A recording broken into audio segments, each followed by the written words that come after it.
Саламатсыздар, құрметті жұрт, не дейді телеарнасының көрермендері.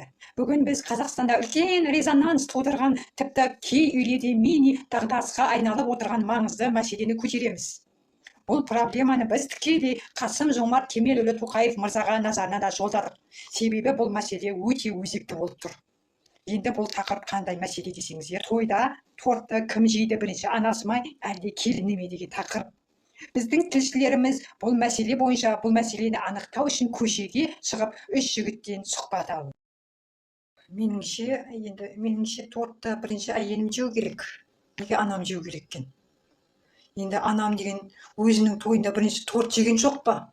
Мен тойымда да енді анашым жеу керек па? Ол өзінің тойында жеді ғой. Конечно, өзімнің әйелім жейді ғой бірінші. Торт мәселесі ме?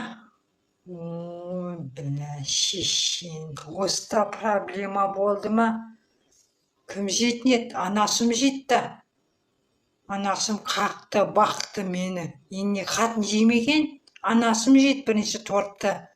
Ешқашанда қатын жемейді. Айттым, қойдым, болды. Анашым жейді дедім, анашым жейді. Қатын жемейді бірінші.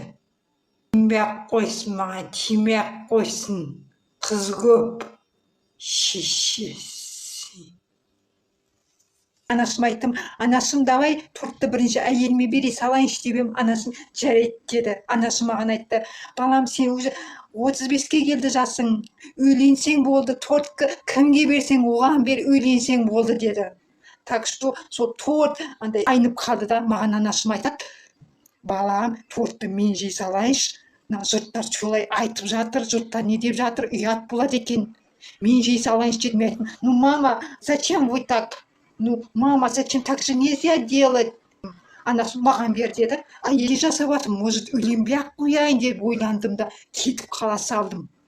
Сосын ізімнен әйелімен анашым жүгіріп келді да, ойбай балам, ойбай жаным деп әйелім, сен бірінші тортты жей салшы деді. Сосын жарайды деп тортты тойда мен жей салдым.